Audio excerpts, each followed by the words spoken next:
Got one.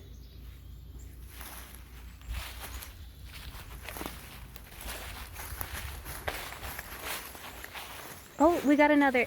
Oh, God. Okay. Oh, we got another. Okay. Get out of here, guys.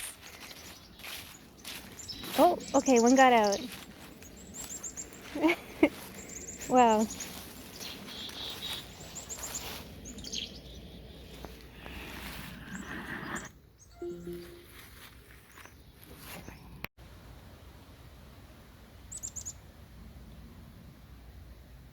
Chickadees can be difficult because their feet are really, really small, but they're great at gripping. Got it. The tail. Wings.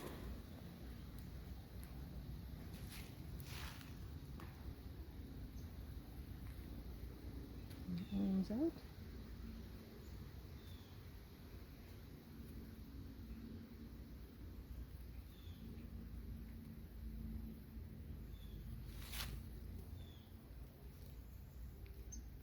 Stop biting me for a second.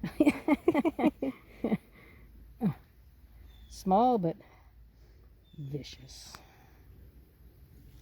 There. That's the chickadee. I'm going to put them in a bag just for now so we can get the other one out.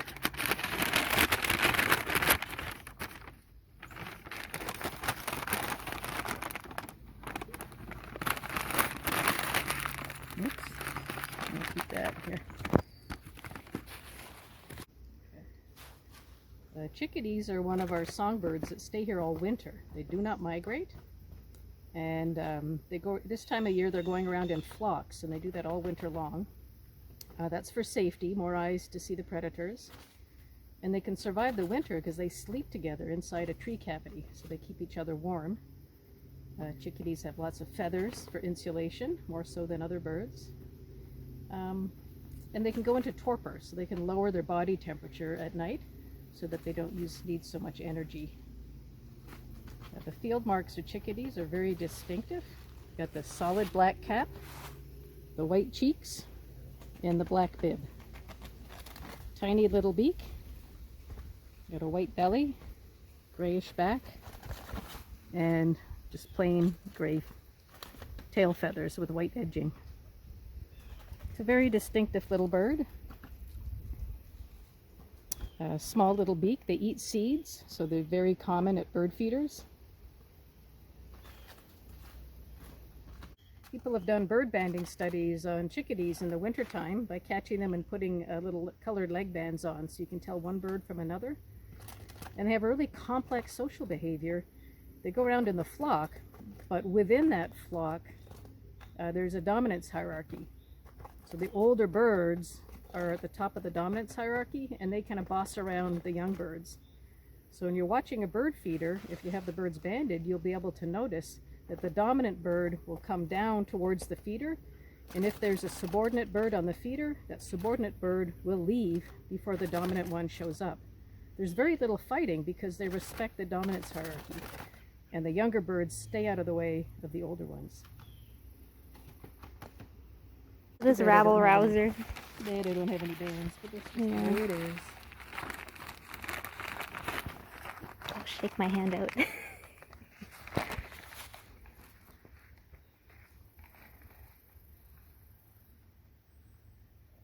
Here's our chickadee number 2.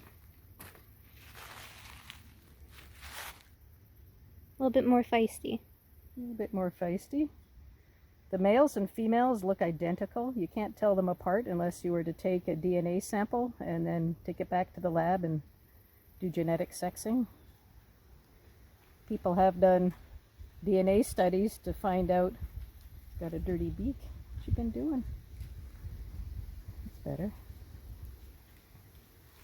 Like a lot of songbirds, the females cheat on their mates because they want to get the best DNA possible for their kids. And you can prove that by taking blood samples from the babies in the nest and then catching the parents and taking blood samples from them and doing your DNA fingerprinting equivalent. And in chickadees, I think it's about 20% of the young don't belong to the father who's taking care of them. How does this affect the behavior of the parents? Like, do the fathers not put in as much work? The fathers can't tell if the kids are theirs or not.